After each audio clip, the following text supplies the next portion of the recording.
Hello students. Now we will discuss with the students of 11th class. Our topic is judiciary. As you know, we have covered almost all of the aspects of judiciary. We have discussed the jurisdictions of all the higher courts, Supreme Court and subordinate courts, how judges are appointed, how judges are removed, what are the types of writ, how those writs are got, who is authorized to issue the writs.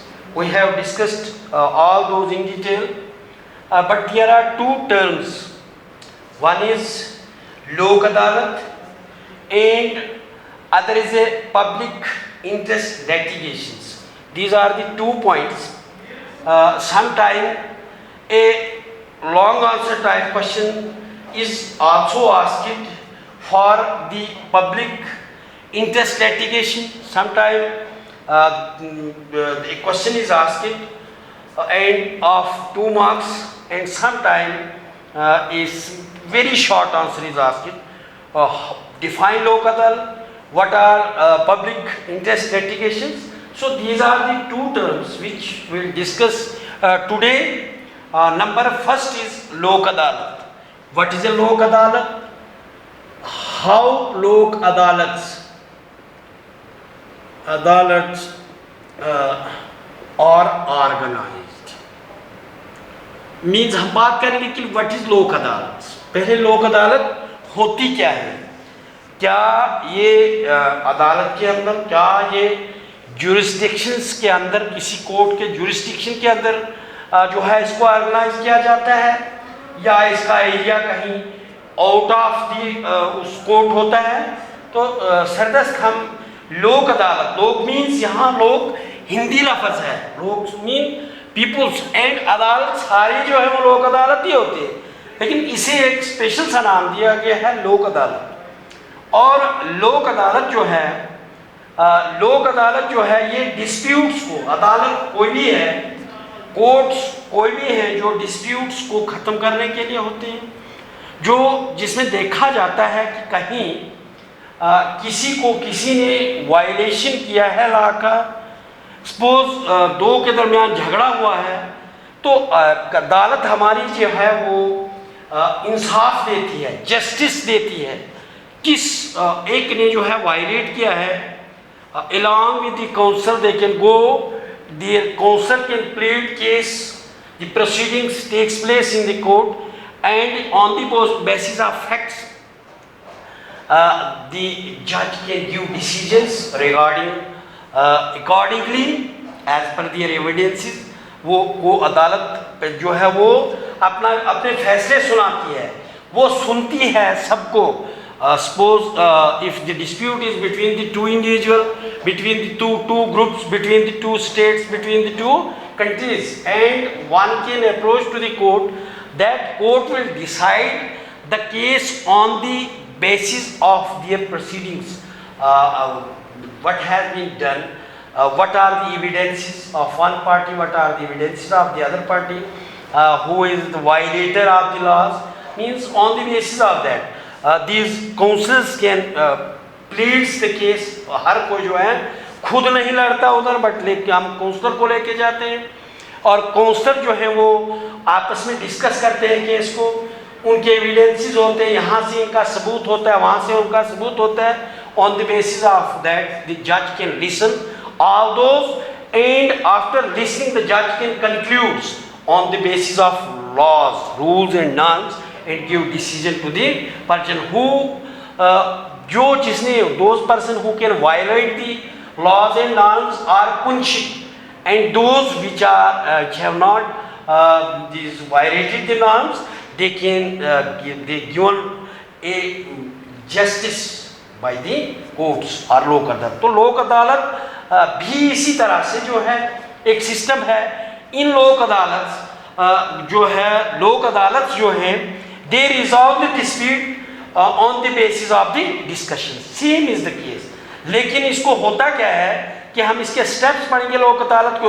ये भी लोक अदालत भी वही अदालत है जो केसों का निपटारा बहुत जल्द करती है, वो बिल्कुल जल्दी, इसलिए ताकि लोग जो है ज़्यादा सफ़र नहीं करें। उनकी भी प्रोसीडिंग्स कोर्ट्स में होती है, लेकिन कोर्ट जो है कभी कभार डायरेक्शन देता है कि फास्ट स्पीडी वो डिसीजन के लिए कोर्ट जो लोक अदालत ऑर्गेनाइज की जाती है, मुनक्कद की जाती हैं, जिसमें लोक Adalat resolve dispute on the basis of discussion, वहाँ भी डिस्कशंस होती हैं। मे बी कि वहाँ पे एक अपॉर्चुनिटी होती है कि अलॉन्ग विद काउंसलर वो जो एप्लीकेंट्स होते हैं, जो केस करने वाले हैं, उनको भी बात करने का कहीं बार हक मिल जाता है।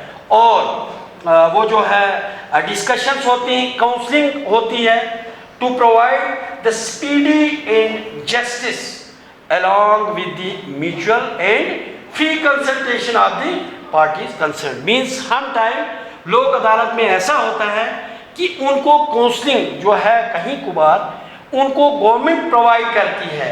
ऐसे उनके काउंसलर जो हैं जो डिस्कशंस करते हैं, वो गवर्नमेंट उनको प्रोवाइड करती है ताकि जो वो स्पीड से उनको जस्टिस मिले, so that they may be provided with this speedy justice।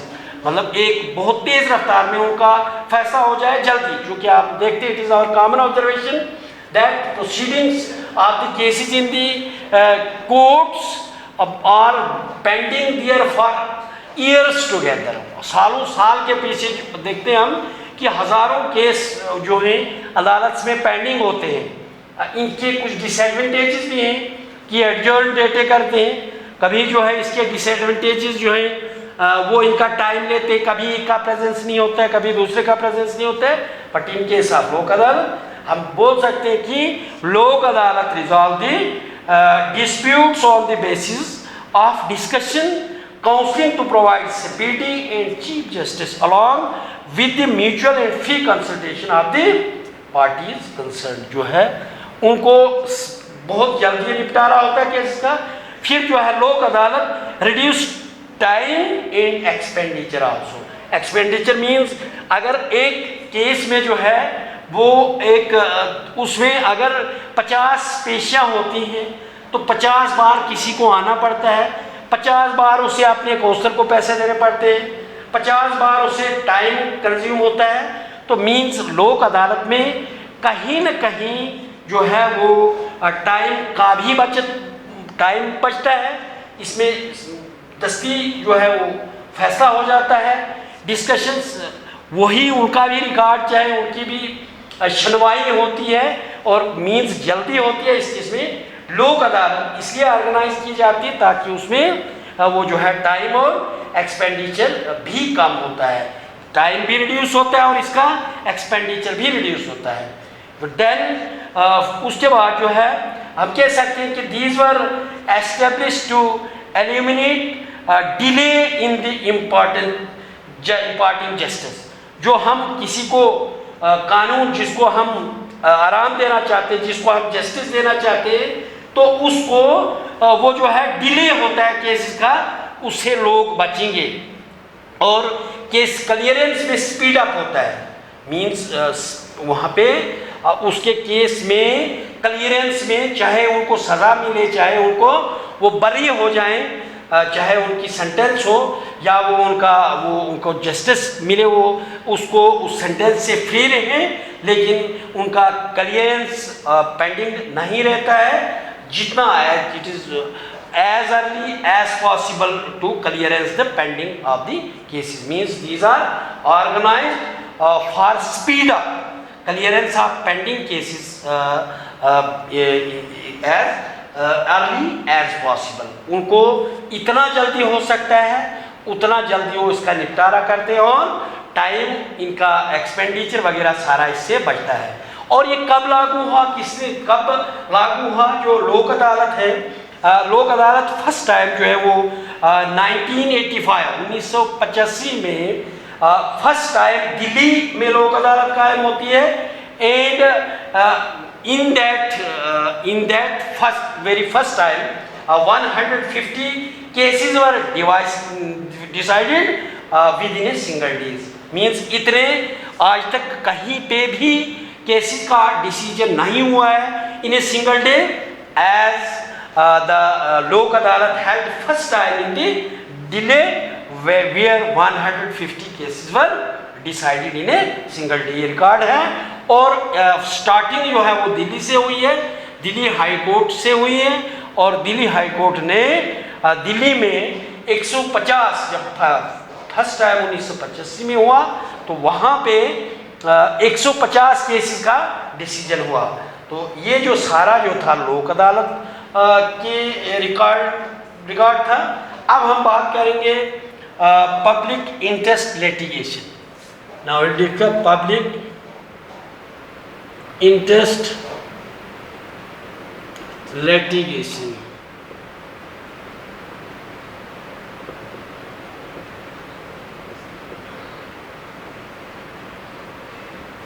तो जहाँ तक पब्लिक इंटरेस्ट लिटिगेशन का सवाल है, ये उनके लिए है, ये जो है उन प्रिजनर्स के लिए है जिनकी मतलब दिस पी, इसको शॉर्ट फॉर्म में PIL भी बोलते हैं, PIL पब्लिक इंटरेस्ट लिटिगेशन जो है इट इज मेंट, ये जो है प्रिजन कंडीशंस, फिर इन्वायरमेंटल कंडीशंस,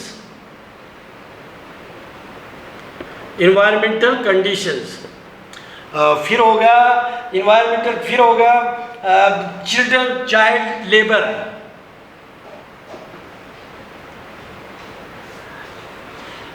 चाइल्ड लेबर है, फिर होगा poor section of the society. Means public interest litigation जो है, ये public interest litigation is the use of law to advance human rights and equality जो है इस ये जो है पब्लिक इंटरेस्ट लिटिगेशन जो है सबसे पहले इसे जो है PN भागवती एक जस्टिस थे, हमारे चीफ जस्टिस ऑफ इंडिया थे PN भागवती, उसने PLI का एक dimensions the under the leadership है। तो PLI acquired न्यू डायमेंशंस, इसमें जो है वो न्यू डायमेंशंस दी, इसको भरा गया। ये तो पहले का पब्लिक इंटरेस्ट लिटिगेशन है, लेकिन इसमें जो है न्यू डायमेंशन दी गई। जो हमारा चीफ जस्टिस ऑफ इंडिया ये भागवती था, तो उसने इसे न्यू डायमेंशंस दी। तो ये भी इन एडवांस या स्पीडी जो है वो स्पीडी डिसीजन के रिलेटेड है, और ऐसे उनके लिए है जो देख नहीं पाते अपनी कंडीशन। सपोज इन प्रिजन, ये हम बात करें प्रिजनर्स कंडीशन, हम करेंगे बात प्रिजन्स की कंडीशन। जेल हमारे on the basis of court decisions, वो जो basis of court decision some persons are sent to the jail, और जेल या प्रिजन इम्प्रिजन करते हैं उनको, और जेल में क्या कंडीशंस होती हैं तो कौन देखता है। एक हक बनता है कि एक जेलर जो है, जेलर को किसी काउंसलर की ज़रूरत नहीं, कोई एडवोकेट बनाने की ज़रूरत नहीं। तो जेलर क्या करता है, जेलर सिंपली एक एप्लीकेशन देगा या पोस्ट कार्ड देगा, on behalf of the jailer जो है वो कोर्ट भी लड़ सकता है। मीन्स ये जो पब्लिक इंटरेस्ट लिटिगेशन का मतलब है कि वो जो भी downtrodden, the poor section of the society, the environmental condition, the child labour, it is our common observation that we will see this childrens below the age group of 10 to 12 years are working in our hotels, restaurants, etc. Some are selling the mungfali toffees, the sweets on the bus stands, on railway stands. So now there is a provision in our constitution. There is a provision in our constitution. There is a article which is a public interest litigation.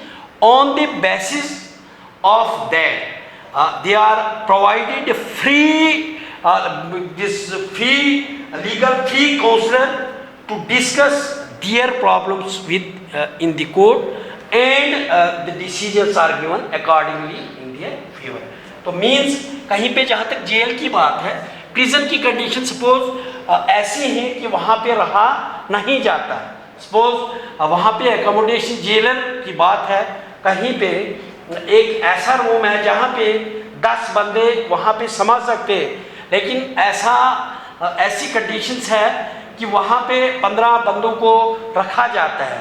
यहाँ तक बात आज की हम लेने कोविड-19 की बात करें कि हमारा ये जो वहाँ पे इन्वायरमेंट सफाई का ख्याल है, मतलब जहाँ पर हम concern of good health condition की बात है, suppose a person who is suffering from covid may be admitted in the hospitals where so many there are patients who are not suffering from this disease are admitted in this in that hospital, means there is a provision in our constitution that those patients who are suffering from such disease which can be communicable, means that can be separate from one person to another, there is a provision that those individuals, those persons, those patients may be isolated, उनको निकाला जाए और अगर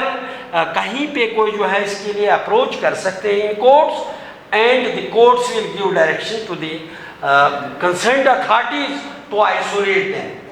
या हम यहाँ पर road constructions की बात आती है, ये भी हमारी कॉमन ऑब्जर्वेशन है कि हमारे रोड्स जो है 4 लेन इस वक्त हमारी नेशनल हाईवे बन रही है और हम देखते हैं कि यहाँ पे अर्थ कटिंग की वजह से इतना गर्दगबूर है और इन्वायरमेंटल प्रॉब्लम्स हो गई हैं, means there is a air pollution, there is a water pollution, there is a soil pollution, सारी आलूदगी है, there is addition of some foreign particles in our natural one, means as long as the this air of this area is concerned, that is not fit for breathing purposes. Unless and until we cannot use these masks, we cannot be in a good health.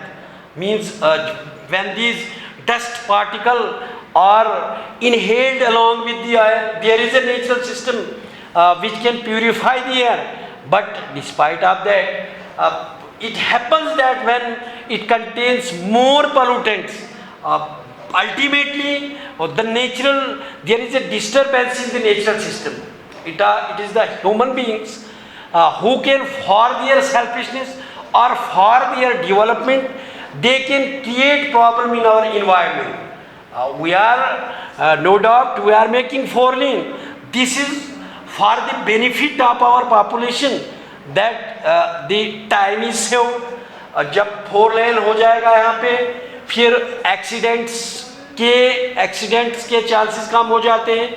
हमारा जो time एक जगह से दूसरी जगह जाने में बहुत ज़्यादा लगता था, उसका बचत हो सकता है, उसका अजाला हो सकता है, कहीं पे एक्सीडेंट की कमी हो जाएगी। लेकिन जहाँ तक कंस्ट्रक्शन की बात हो गई, सारा मलबा जो है इसको दरिया में फेंका जाता है, and the water quality, the Chenab which is following and all this वो जो garbage is taken to this water, this chinab water. Ultimately the condition is deteriorated. जो water condition है, all the garbage, all the outlets of the bathrooms, all the sewage water coming from the nalas and the bathrooms, all that goes and added to this river.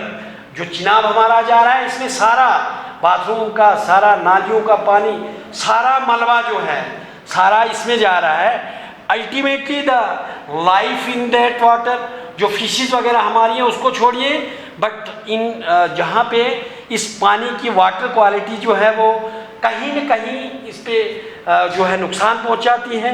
कहीं न कहीं construction of this 4 वे और ये जो हमारे dams बनते हैं hydro electric project से, ये कहीं न कहीं इसको खराब करते हैं, इस क्वालिटी को खराब करते हैं, तो वहाँ पे कानून में प्रोविजन है on the basis of public interest litigation. चूँकि ये जर्नल है, बिकॉज हम कह सकते हैं यहाँ तक इन्वायरमेंटल प्रॉब्लम से, जहाँ तक फॉरेस्ट की बात है, all these are for the interest of public, ये सारे पब्लिक के रिलेटेड है और ये कोई किसी सिंगल मैन की प्रॉपर्टी नहीं है। तो जहाँ पे पब्लिक इंटरेस्ट लिटिगेशन का ताल्लुक है कि इसमें इसको हम डिफाइन कर सकते हैं कि the public interest litigation is the use of law for advance human rights and equality or rights issue for of a broad public concern. जहाँ पे इश्यूज हैं, हमारे इश्यूज कहीं एक घर का नहीं, ब्रॉड पीपल्स, पूरी आवाम का होता है। जहाँ तक हवा साफ होने का ताल्लुक है, जहाँ तक ये जो पोल्यूटेंट्स की बात हवा में है, गर्द गुबार हमारा हवा में है, this is concern, we can say that this is a issue of a broad public concern.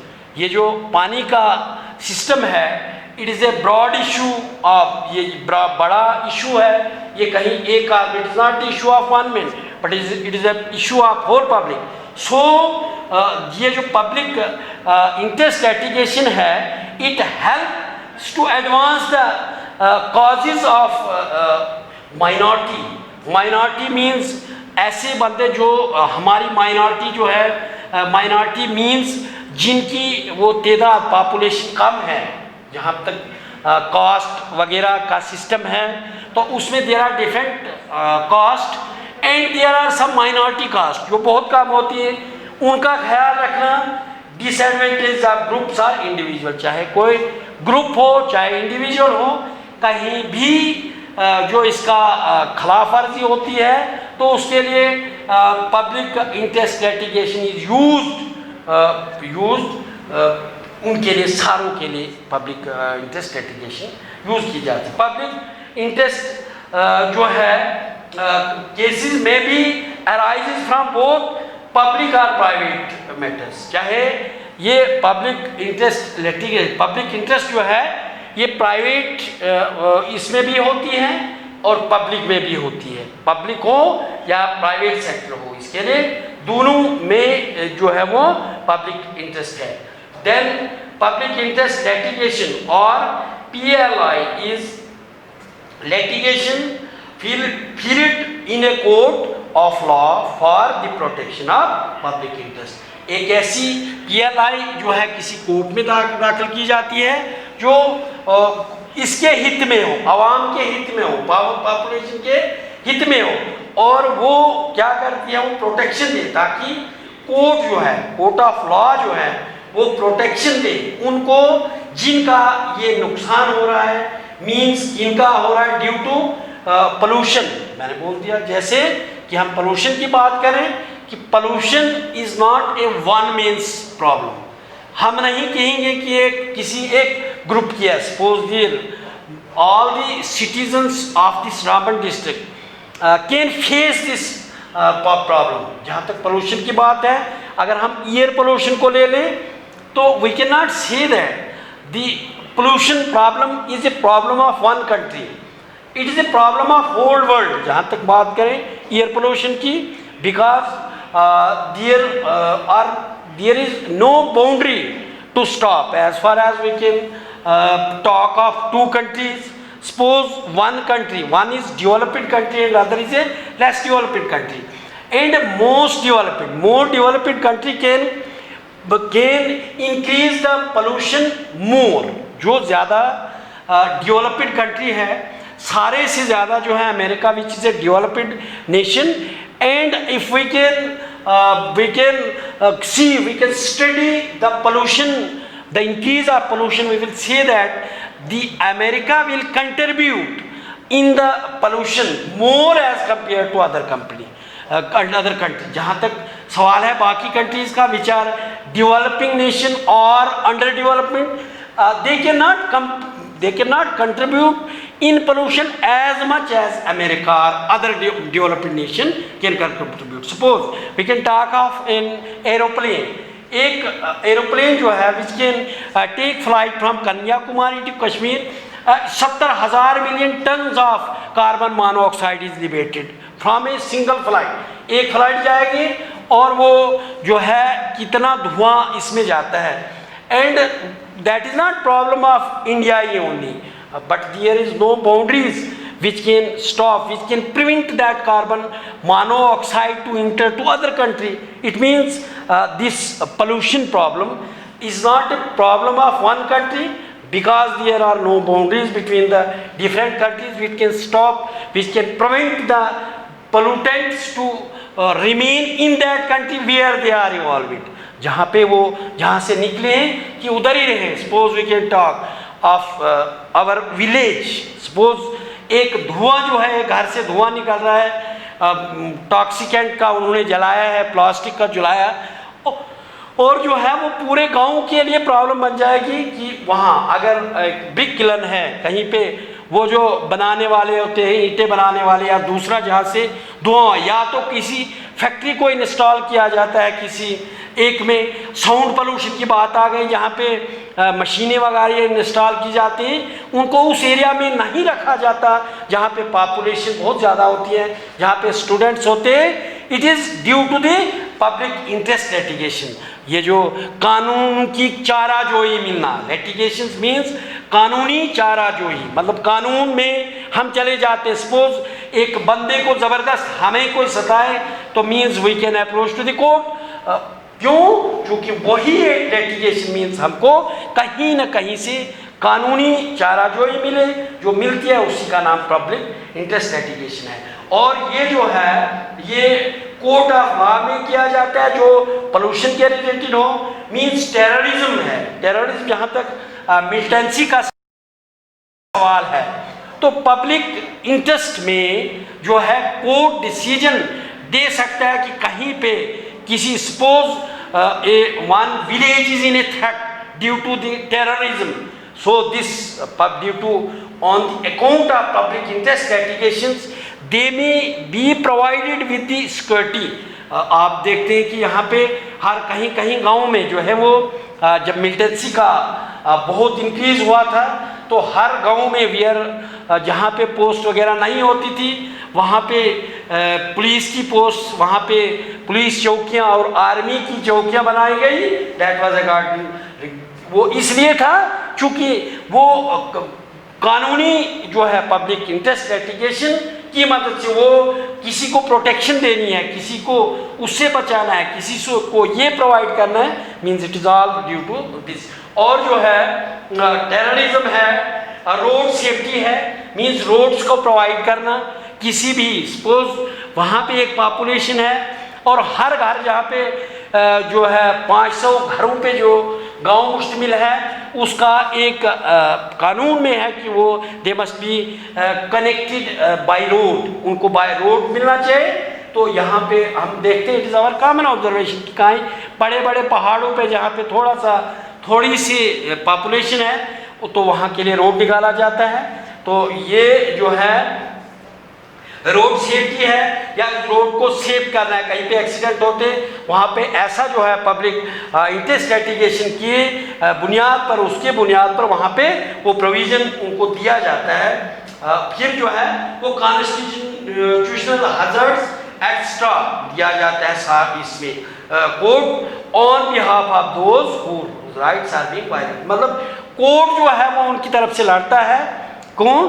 जो कोर्ट में जा नहीं सकते। Suppose the prisoner who is in the prison, who is in the jail, and the conditions of the prison are not good, they are not suitable for good health. It means there is no provision that individual can go and submit the appeal in the court, but the court he will write। एक plain paper पे application दे सकता है, एक post card पे दे सकता है application, and the court on behalf of those individuals who, हालांकि वो प्रिजनर है, हालांकि वो जेलर है, लेकिन जेल में भी उसे प्रोवाइड करना है कि उसे क्या चाहिए, वो बेसिक फैसिलिटीज। क्योंकि there is a right to life, means हमको जिंदा रहने के लिए कॉन्स्टिट्यूशन में जो है देयर इज ए प्रोविजन, चाहे वो उसने वो जेलर है, चाहे वो खताकार है, खता है या नहीं है, डिस्पाइट ऑफ दैट वो राइट टू लाइफ है और उसमें उसे प्रोवाइड करना है जो उसकी ज़रूरत है। तो देन हम बोल सकते हैं कि PLI वाज इनिशिएटेड बाय सम जज ऑफ द सुप्रीम कोर्ट। सारे नहीं करते लेकिन कुछ जज इसका शुरुआत किया है, इनिशिएट करते हैं। कहीं सुप्रीम कोर्ट है या हाई कोर्ट है तो वहाँ पे जो है पब्लिक इंटरेस्ट लिटिगेशन जो है शुरू किया हुआ है, ताकि those individuals, those citizens whose rights are being violated, they must be given the benefits of this on the basis of public interest litigation. Then PLI can register a complaint through this application or mention it on postcard. वो उसके लिए कोई इतना नहीं formalities है कि वो वकील बनाए, वो इतना केस दे, इतना अपने डॉक्यूमेंट्स साथ दे। Simply it can be filed by simple application and on a postcard होता है ओपन, जो विदाउट कवर होता है, जो ओपन में जाता है, मोटा कागज है पोस्ट कार्ड उसे बोलते हैं, और जो ओपन जाता है विदाउट कवर उसका, वो उसके थ्रू भी इसका अपील दायर कर सकते हैं। फिर PLI has been used to provide relief for the under trial prisoners, जिनका ट्रायल चल रहा है, जो पहले से ही उनके केसेस कोर्ट में हैं, तो उनके लिए भी किया जाता है। मैंने जैसे पहले डिस्कस किया कि अगर उनका ट्रायल तो चल रहा है, वेदर दे आर इनोसेंट, क्या उन्होंने लॉ को वायलेट किया है या वो वायलेट उन्होंने नहीं किया है, लेकिन they are under trial. Once they are under trial there is a provision कि उनके लिए भी जो है वो रिलीफ मिलना चाहिए। रिलीफ मीन्स आराम उनको भी मिलना चाहिए। तो फिर जो है वो किसी गरीब आवाम जो काम पत्थर निकालता है, जो ऑटो रिक्शा चलाता है, वो जो जिनकी एहलियत नहीं है कि वो कहीं सुप्रीम कोर्ट या हाई कोर्ट में जाके अपने केसेस को लाए, simply they can complaint, they can launch file on public interest litigation, और उसमें सिंपल सा उन्होंने एप्लीकेशन देनी है पोस्ट कार्ड कोर्ट को, and court on behalf of that can give relief to those peoples. Then due to importance and due importance is given to the weaker section और ये जो है लेबरर, जो weaker section means जो गरीब लोग हैं, जिनका एहलियत which are not able to go and beg relief from the court on the behalf of those persons, these courts can give relief to the person। वो लड़ता है, कोर्ट लड़ता है, ताकि उनकी एहलियत नहीं होती है, वो वीकर सेक्शन होता है। तो इसमें जो है चीफ जस्टिस जो है PN भागवती ने इसमें नया जो है वो तरीका इसको रिकंस्ट्रक्ट किया, इसको जो है और इससे ज़्यादा से ज़्यादा रिलीफ मिलने लगे। तो बाय दिस जो we have completed the judiciary, इसका सारा एस्पेक्ट हमने जो है वो कंप्लीट किया हुआ है। अब जो है हम नेक्स्ट चैप्टर लेके आएंगे, तो मुझे लगता है कि आपने सारा समझा होगा। तो थैंक्स।